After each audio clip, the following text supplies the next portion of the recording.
السلام علیکم ورحمۃ اللہ وبرکاتہ۔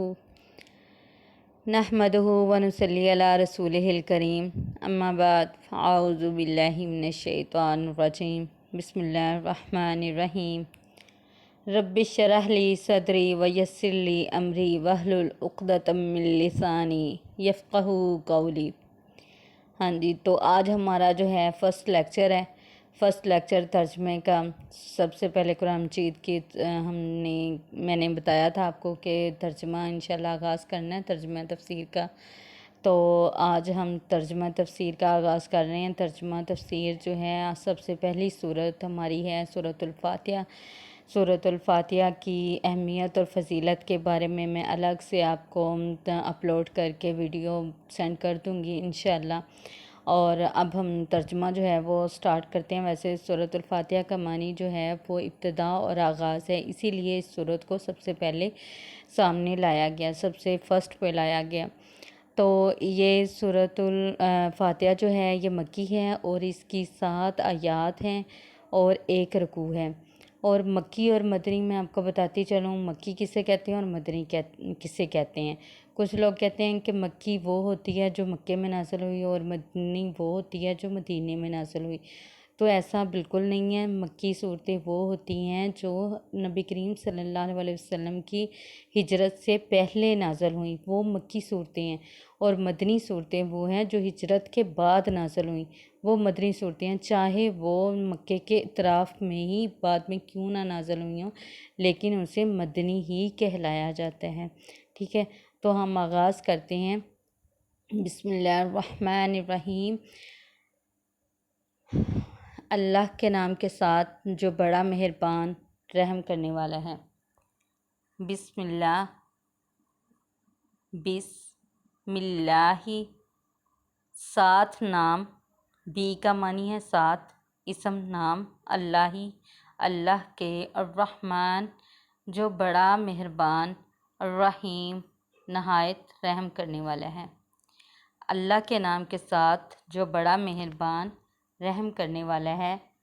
الحمد، تمام، حمد تعریفیں، للہ اللہ تعالیٰ کے لیے ہیں، ربی جو رب ہے، العالمین جہان والوں کا، تمام تعریفیں اللہ کے لیے ہیں جو رب ہے جہان والوں کا، یعنی کہ تمام جہانوں کا جو رب ہے اسی کے لیے تعریفیں ہیں، یعنی کہ ساری کی ساری تعریف جو ہے وہ خالص اللہ تعالیٰ کے لیے ہے، اور اس تعریف کا جو اصل مستحق اور سزاوار صرف اللہ تعالیٰ ہی ہے، اللہ ہی سزا دینے والا ہے۔ یعنی کہ اگر کسی سے کوئی گناہ ہو جاتا ہے یا کچھ ہو جاتا ہے تو یہ خوبی بھی صرف اور صرف اللہ تعالیٰ میں پائی جاتی ہے کہ اللہ تعالیٰ ہی اسے سزا دے گا۔ کسی کے اندر کوئی خوبی، حسن یا کمال ہے تو وہ بھی اللہ تعالیٰ کا پیدا کرتا ہے، اس لیے حمد تعریف کا مستحق بھی وہی ہے۔ اللہ، یہ اللہ کا ذاتی نام ہے، اس کا استعمال کسی اور کے لیے جائز نہیں ہے۔ آگے الحمدللہ، یہ کلمہ شکر ہے جس کی بڑی فضیلت احادیث میں آئی ہے۔ ایک حدیث میں ہے لا الہ الا اللہ کو افضل ذکر، یعنی کہ افضل ذکر کہا گیا ہے، اور الحمدللہ کو افضل دعا کہا گیا، یعنی کہ سب سے افضل جو دعا ہے الحمدللہ ہے، اور افضل ذکر کیا ہے؟ لا الہ الا اللہ ہے۔ یہ ترمذی اور نسائی وغیرہ کی احادیث میں آیا ہے۔ صحیح مسلم اور نسائی کی روایت میں ہے الحمدللہ تملأ المیزان، یعنی کہ الحمدللہ میزان کو بھر دیتا ہے۔ اس لیے ایک اور حدیث میں آتا ہے کہ اللہ اس بات کو بہت پسند فرماتا ہے کہ ہر کھانے اور پینے پر اللہ تعالیٰ کی حمد بیان ہو، اللہ کی حمد کی جائے۔ الرحمن بڑا مہربان، الرحمن بڑا مہربان، الرحیم رحم کرنے والا ہے، بڑا ہی مہربان ہے اور نہایت رحم کرنے والا ہے۔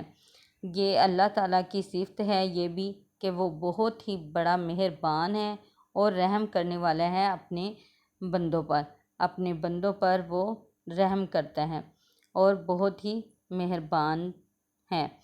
رحمان میں رحیم کی نسبت زیادہ مبالغہ ہے، اس لیے رحمان الدنیا والآخرہ کہا جاتا ہے کہ دنیا میں اس کی رحمت عام ہے، جس سے بلا تخصیص کافر اور مومن سب فیض یاب ہو رہے ہیں، یعنی کہ سب کو جو ہے اللہ تعالیٰ دنیا اور آخرت دنیا میں جو ہے وہ فائدہ پہنچاتے ہیں، اور اللہ تعالیٰ بہت رحیم ہے، جو آخرت میں رحمت صرف اور صرف کن کے لیے ہوگی؟ مومنین کے لیے خاص ہوگی۔ تو آگے ہم دیکھتے ہیں مالکی، مالک ہے یوم الدین، قیامت کے دن کا، مالکی مالک ہے یوم الدین، الدین قیامت، قیامت کے دن کا مالک ہے۔ اب دیکھیں کہ دنیا میں اگرچہ مکافات عمل کا سلسلہ ایک حد تک جاری رہتا ہے، تاہم اس کا مکمل ظہور آخرت میں ہوگا، اور اللہ تعالیٰ ہر شخص کو اس کے اچھے یا برے اعمال کے مطابق مکمل جزا اور سزا دے گا۔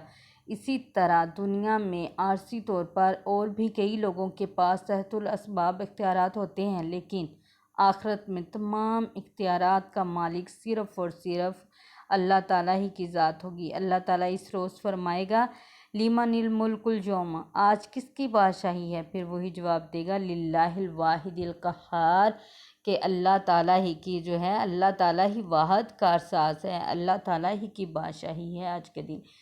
ایاکا، خاص تیری، نعبدو، ہم عبادت کرتے ہیں، اور ایاکا، خاص تیری، نستعین، ہم مدد مانگتے ہیں، خاص تیری ہم عبادت کرتے ہیں، اور خاص تجھ سے ہم مدد مانگتے ہیں۔ تو اس کا جو ہے کہ صرف اور صرف اللہ تعالیٰ ہی کی عبادت کی جائے اور اللہ تعالیٰ ہی سے مدد جو ہے وہ مانگی جائے، لیکن جو ہے لوگوں کا وہ بہت غلط جو ہیں عقیدے ہیں، اور اس میں شرک کا بہت زیادہ گہرا جو ہے نا وہ اسباب ہے کہ اللہ تعالیٰ نے شرک سے منع فرمایا کہ شرک بالکل نہیں کرنا، صرف اور صرف خالص اللہ تعالیٰ کی ہی عبادت کرنی ہے، اور اللہ تعالیٰ ہی مدد کرنے والا ہے۔ یہ صاف واضح الفاظ میں کہہ دیا اللہ تعالیٰ نے۔ اس صورت کے بغیر تو نماز بھی نہیں ہوتی، اور ہم اس میں نماز میں کتنی بار اس کو یعنی کہ پڑھ لیتے ہیں، اور پھر بھی ہم دوسروں سے جو ہے وہ مدد مانگتے ہیں۔ دوسروں سے عام مدد مانگنا یہ میں بات نہیں کر رہی ہوں، دوسری بات کر رہی ہوں کہ جو دوسرے جو لوگ ہیں استغفر اللہ نعوذ باللہ، جو چڑھاوے چڑھاتے ہیں اور درباروں وغیرہ میں جا کے مانگتے ہیں، تو یہ بہت غلط بات ہے، اور یہ صرف اور صرف اللہ تعالیٰ سے ہی مدد مانگنی چاہیے۔ ویسے تو انسان ایک دوسرے کے ساتھی ہیں اور ایک دوسرے سے مدد مانگنے کا حق رکھتے ہیں، ایسی کوئی بات نہیں ہے۔ اہدنا، ہدایت دے ہم کو، الصراط، راستے کی، المستقیم، سیدھے، ہدایت دے ہم کو سیدھے راستے کی۔ یہ ہم اللہ تعالیٰ سے دعا مانگ رہے ہیں کہ یا اللہ، پچھلی جو آدھی تھی یہ 5 آیات، یہ کیا تھی؟ یہ اللہ تعالیٰ کی حمد و ثنا اس میں بیان ہوئی ہے۔ آگے ہم جو ہے وہ اللہ تعالیٰ سے دعا مانگ رہے ہیں، اہدی، ہدایت دینا ہم کو، الصراط، راستے کی، المستقیم، سیدھے، ہدایت دے ہم کو سیدھے راستے کی، یعنی کہ اللہ تعالیٰ جو ہے ہمیں سیدھے راستے کی ہدایت دے، اور ہم نہ ہی بھٹکیں اور نہ ہی ادھر ادھر جائیں اور نہ ہی کسی اور کے در پر جائیں، صرف اور صرف اللہ تعالیٰ ہی کی جو ہے وہ حمد و ثنا بیان کریں اور اللہ تعالیٰ سے ہی مدد چاہیں۔ صراط، راستہ، الذین، ان لوگوں کا، انعمت، انعام کیا تو نے، علیہم، جن پر، راستہ ان لوگوں کا جن پر تو نے انعام کیا۔ تو انعام کن کن پر ہوا؟ یہ جو ہے انبیاء، شہداء، صدیقین اور صالحین، ان لوگوں کا جو راستہ ہے یا اللہ ہمیں بھی ان کے راستے پر چلا، کیونکہ اللہ تعالیٰ نے ان پر انعام کیا ہے، اور اللہ تعالیٰ ہمیں بھی ان کے راستے پر چلائے اور عمل کرنے کی توفیق دے۔ غیری، نہ کہ، المغضوبی، غضب ہوا، علیہم، جن پر، ولا الضالین، اور نہ ہی گمراہوں کا، نہ ان لوگوں کا راستہ جن پر غضب ہوا، ولا الضالین، اور نہ ہی گمراہوں کا، یعنی کہ ایسے لوگ جو گمراہ ہو گئے، جو اللہ تعالیٰ کے راستے سے بھٹک گئے اور جن پر اللہ تعالیٰ کا غضب نازل ہوا۔ اب غضب جن پر نازل ہوا وہ کون کون سے لوگ ہیں؟ وہ یہودی ہیں اور نصارہ ہیں، ان سے مراد یہودی اور نصارہ ہیں۔ یہ جو ہیں یہ انہوں نے بہت ساری جو ہیں اللہ تعالیٰ کے یعنی کہ نبیوں کے بارے میں بہت ساری خلاف باتیں کی، اور یہ اپنی گمراہیوں کی وجہ سے اللہ تعالیٰ نے ان پر جو ہے وہ اس طرح سے کہا ہے کہ ان سے جو ہے ان کے راستے سے بچنے کی اللہ تعالیٰ سے دعا جو ہے وہ مانگنی چاہیے۔ اب جو انہوں نے کہا کہ حضرت عزیر علیہ السلام کو ابن اللہ کہتے تھے یہ یہودی، تو یہ اپنے احبار رہبان کو حرام و حلال کرنے کا مجاز سمجھتے تھے۔ نصارہ کی بڑی غلطی یہ تھی کہ انہوں نے حضرت عیسیٰ علیہ السلام کو کی شان میں غلب کیا تھا، یعنی کہ ان کی شان میں گستاخی کی اور انہیں کہا ابن اللہ اور ثالث ثلاثہ تین، اللہ کا بیٹا اور تین خدا میں سے ایک قرار دیا۔ افسوس ہے کہ امت محمدیہ بھی ان گمراہیوں میں عام ہے، اسی وجہ سے دنیا میں ذلیل و رسوا ہیں۔ اللہ تعالیٰ اسے ضلالت کے گھڑے سے نکالے تاکہ انسان جو ہے وہ اللہ تعالیٰ کے سائے میں جو ہے محفوظ رہے اور آخرت میں کامیاب ہو، دنیا میں کامیاب ہو۔ اللہ تعالیٰ ہمیں ان سب سے جو ہے ان کے گمراہوں پہ جو چلنے والے ہیں ان سے اللہ تعالیٰ ہمیں بچائے۔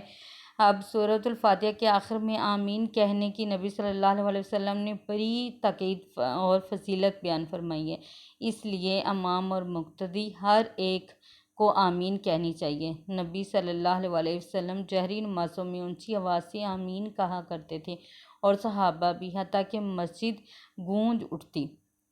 آمین اونچی آواز سے کہنا سنت اور صحابہ کرام کا معمول بھی ہے۔ آمین کے معنی مختلف بیان کیے گئے ہیں۔ کذالک فلیکن، اسی طرح ہو، یعنی کہ آمین کا معنی ہے اسی طرح ہو۔ لا تخیب رجعنا، ہمیں نامراد نہ کرنا۔ اللہم استجب لنا، اے اللہ ہماری دعا قبول فرما لے۔ آمین ثم آمین۔ اللہ تعالیٰ ہم نے جو آج پڑھا ہے اس پر عمل کرنے کی اور اس پر مجھے اور آپ سب کو عمل کرنے کی توفیق دے اور نیکی کے راستے پر چلائے، اور جو ہم نے پڑھا ہے اس پر عمل کریں ہم۔ جزاکم اللہ خیر۔